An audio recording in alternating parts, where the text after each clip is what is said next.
ٹھیک ہے. اچھا اب کیونکہ یہ ایک امیجن تھا, ظاہر تخیل تھا, تو پھر میں اس کو تھوڑا تھوڑا ریلیٹ کر رہی تھی چیزوں کے ساتھ, تھوڑی سی ریسرچ بھی کر رہی تھی. تو کیونکہ ہند آریائی کلچر کو باقاعدہ میں اپنا پڑھاتی بھی ہوں اور اس سے بھی یہ چیزیں لنک کرتی ہیں کہیں نہ کہیں. تو جب ہڑپا کی تہذیب کا یہ عروج ہے اور اس کے بعد جب یہ اس کا ایک ڈکلائن ہے, تو یہ سمجھ لیں کہ 1500 قبل از مسیح کا ایک ہے پیریڈ ہے جس میں اس کا ایک ڈکلائن کہہ لیں یا زوال کہہ لیں کہ وہ سامنے آتا ہے. اب یہ وہ پیریڈ ہے کہ جب ہمارے پاس ہند آریائی کلچر شروع ہو رہا ہے. جب ہند آریائی کلچر ہمارے ہاں پروان چڑھ رہا ہے تو پھر وہ دو طریقوں سے ہے کہ اس میں ظاہر ہند یورپی ہے اور پھر اس میں ہند ایرانی ہے. جب ہند یورپی کی بات کرتے ہیں تو پھر اس میں اٹیلین, اس میں جرمینک, اس میں لاطینی لیٹن کہہ لیں, اور بہت سی زبانیں جو یورپ سے اس طرف ٹریول کرتی ہیں. جب ہم ہند ایرانی کی بات کرتے ہیں تو اس میں قدیم ایرانی جس میں آرمینین کہہ لیں یا جس میں اوستن کہہ لیں یا پرانی فارسی کی زبانیں کہہ لیں وہ آ جاتی ہیں. اٹ مینس کہ یہ ایک مکس کلچر کہہ لیں, جو کلچر بھی کہہ لیں, زبانیں بھی کہہ لیں, تو ان سب کی آمیزش ہے جو چل رہی ہے.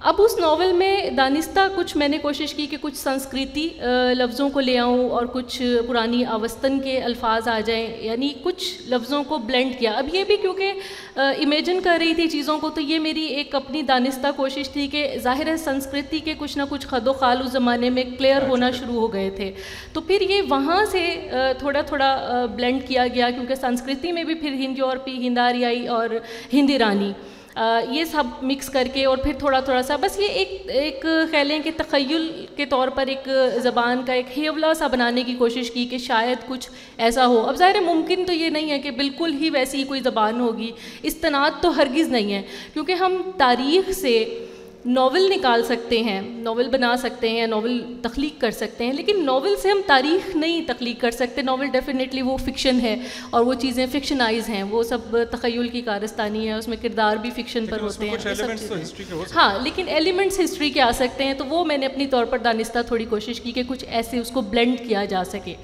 اچھا, اب دوسری بات یہ کہ آپ نے کہا کہ وہ شہر اتنا خوبصورت تھا کہ آپ کو دل کیا کہ آپ بھی وہاں جا کے رہیں. دیکھیے, شہر تبھی بستے ہیں جب وہاں کے لوگوں کے درمیان آپس میں امن ہوتا ہے.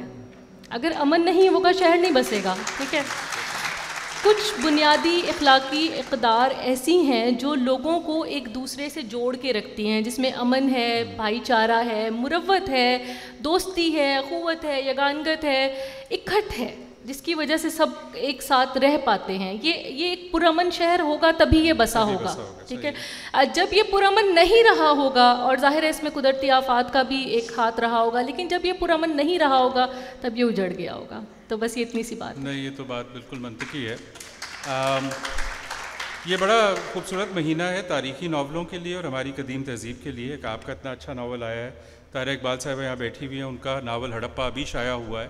تو دو ناول آپ کو اس وقت انڈس ویلی سویلائزیشن پہ مل رہے ہیں, اور وہ میں آج کل پڑھ رہا ہوں, وہ بھی بہت خوب ہے. وہ بہرحال وہ بہت ایک مستند اور معنی رائٹر ہیں, اور یہ بڑا دلچسپ ہوگا اب ایک موازنہ کرنا کہ دو مختلف انتہائی اچھے لکھاریوں نے ایک ہی شہر کو, ایک ہی تہذیب کو کیسے دیکھا ہے. اور یہی خوبصورتی ہے ماضی کی بھی اور زبان کی بھی کہ آپ اس کے ساتھ اتنی چیزیں کر سکتے ہیں. میں چاہوں گا کہ شاید ایک آدھے سوال کا بھی وقت نکل آئے, لیکن ایک چیز میں آپ چاروں سے مختصراً پوچھنا چاہوں گا, چونکہ مجھے کم از کم بہت دلچسپی ہے. آپ کا اگلا پروجیکٹ کیا ہے, آپ کیا لکھ رہی ہیں؟ باقی بھی تیار ہو جائیں. اگر نہیں بھی لکھ رہے تھے تو بنا لیں فوری طور پہ. آپ کیا لکھ رہی ہیں؟ میں تھوڑا ہسٹری پر ہی جا رہی ہوں, کیونکہ تاریخ میری پسند کی ایک ایسی چیز ہے کہ میں اگر کسی کھنڈر کہہ لیں یا کسی ویران جگہ سے کہہ لیں, وہاں سے گزر بھی جاؤں تو مجھے خود بخود چیزیں, اگر میں اس کے بارے میں تھوڑی بہت معلومات رکھتی ہوں تو وہاں سے کچھ چیزیں زندہ ہونی شروع ہو جاتی ہیں. یہاں تک کہ اگر شاہی قلعہ ہو یا کوئی روہتاس کا قلعہ ہو, میں وہاں بھی جا کر کھڑی ہوں اور صرف دیوار کو بھی ہاتھ لگاؤں تو مجھے محسوس ہوتا ہے کہ کسی نے اسے کیسے بنایا ہوگا اور یہاں پر کیا ایک تاریخ رہی ہوگی. تو میں تاریخ کی طرف ہی دوبارہ جانا چاہوں گی اور وہیں سے ہی پھر کچھ نیا کام بات ہے. اور ایک مجھے بار بار خیال آتا ہے, اور وہ اس سے بھی غالباً لکھنا مشکل ہے, کہ کسی کو مہر گڑھ کے بارے میں بھی لکھنا پڑے گا. چونکہ ہم کوٹ ڈی جی سویلائزیشن اور اس سے پیچھے مہر گڑھ جائیں تو یہ کیا کمال خطہ ہے. کئی دنیا کے ملک ایسے ہیں جہاں کی تاریخ 200 سال ہے, اس پہ بھی انہوں نے ٹکٹ لگائی ہوئی ہے. ہمارے پاس 9000 سال ہیں اور ہم اس کو بچا نہیں پا رہے. طیبہ, آپ غالباً you are writing a new novel, you are writing your first novel. Gee, I am writing my first novel, and it's a novel, or it's a piece of work that has been there in the making for a very long time, actually. It kind of developed out of a short story that I wrote when I was a child. So it's taken, a few decades. And I was actually working on this seriously, like 2-3 years back, but then I had to put it aside when I started working on The Night in a Hair with my mother. But mythical retellings will always be my weakness, so I'll just say a lot of myth figures in this novel, and it is set in Okara, because I belong to Okara, so that's all I'll say right now.